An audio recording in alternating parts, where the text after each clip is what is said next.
तो 10वीं विज्ञान है, चैप्टर 1 है रासायनिक अभिक्रियाएं एवं समीकरण।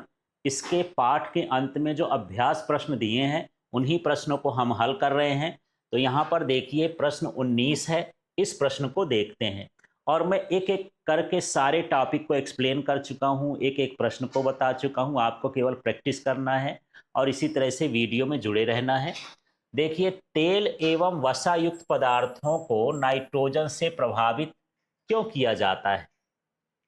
जिसमें तेल होता है, जैसे मान लीजिए आपने चिप्स तला है या कुरकुरे को तला है ना, या आलू को अलग से तल के उसका फिंगर चिप्स बना लिए हैं, या कह सकते हैं सलोनी है, ये सारी चीज़ों या नमकीन है, इनमें क्या होता है? तेल और क्या होता है? वसा। लेकिन इनको लंबे समय तक रखने के लिए हम इसमें नाइट्रोजन डाल देते हैं। तो क्यों डालते हैं, उसका कारण क्या है?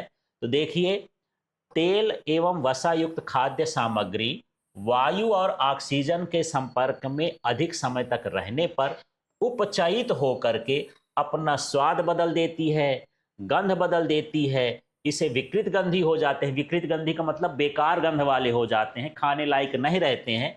इसलिए इन्हें नाइट्रोजन जैसे कम सक्रिय गैसों से प्रभावित किया जाता है। मतलब आप देखो कि एक यदि हम पैकेट लिए हैं चिप्स का, तो चिप्स का पैकेट तो 4 इसमें चिप्स रहेंगे, लेकिन ये फूला रहता है, डब्बे जैसे फूला रहता है। क्यों फूला रहता है? क्योंकि इसके अंदर हम क्या भर देते हैं? नाइट्रोजन गैस भर देते हैं। और नाइट्रोजन गैस भरने पर इसकी सक्रियता कम हो जाती है, उपचयन कम हो जाता है, तो वो लंबे समय तक बचा रहता है। अब यहाँ पर अगला क्वेश्चन है, उस क्वेश्चन को भी देख लेते हैं। और ये अंतिम क्वेश्चन है, 20 नंबर का क्वेश्चन। ये परीक्षा में अक्सर आता रहता है, इसलिए इसको ध्यान से समझना है।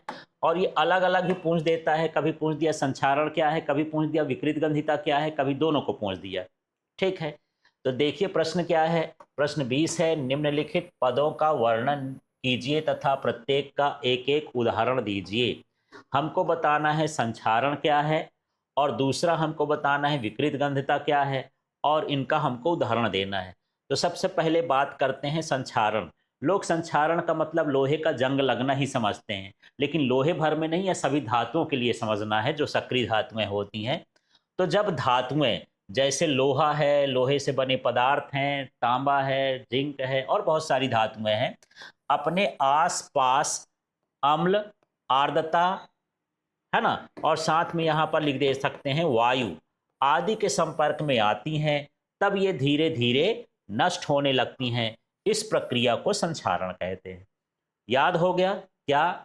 जब धातुएं किसके किसके संपर्क में आए? अम्ल के संपर्क में, या आर्द्रता के संपर्क में, या फिर वायु के संपर्क में जब आती हैं, इनके साथ या तीनों के संपर्क में आती हैं, तो ये धीरे धीरे क्या होने लगती हैं? नष्ट होने लगती हैं। इस घटना को हम क्या कहते हैं? संक्षारण कहते हैं। जैसे लोहे पर जंग लगना एक संक्षारण का उदाहरण है। अब यहाँ पर ये तो उदाहरण हो गया। इसके बाद हम विकृत गंधिता की बात करते हैं, तो उसको समझ लेते हैं विकृत गंधिता क्या कहलाती है। तो इसके नाम में ही है, विकृत का मतलब होता है बेकार, बेकार गंध वाला। तो यहाँ पर सीधा सीधा है, विकृत गंधिता क्या कहलाएगी? तेल या वसा युक्त खाद्य पदार्थ, और मैं बता चुका हूँ जो तली भुनी चीज़ें होती हैं तेल में, जिनको हम लंबे समय तक इस्तेमाल करते हैं, चाहे वो बिस्किट हो, चाहे वो नमकीन हो, चाहे वो चिप्स हो, चाहे वो कुरकुरे हो, जो पैकेट में बंद होकर के तेल से तली हुई सामग्री आती है, तो वो उपचयित हो करके अपना स्वाद एवं गंध को बदल देते हैं। माने स्वाद उनका बेकार हो जाता है, गंध भी उनकी बेकार हो जाते हैं। इस घटना को विकृत गंधिता कहते हैं। ये कौन सी घटना कहला गई? विकृत गंधिता। उदाहरण, तेल या वसा में तले हुए खाद्य पदार्थ जैसे नमकीन है, चिप्स है, तो ये तो उदाहरण हो गए। लेकिन यदि हम इसको लंबे समय तक ऐसे रख देंगे तो उनमें स्वाद और उसका गंध कैसा हो जाता है? अप्रिय हो जाता है, माने जो हमारे खाने लायक ना हो, ऐसा बन जाता है। तो इस तरह से यहाँ पर ये 20 प्रश्न को एक बार आपको अपने कॉपी में नोट कर लेना है, इसको समझ लेना है और अपने शब्दों में आंसर लिखने का प्रयास करना, तभी तो समझने का मतलब है।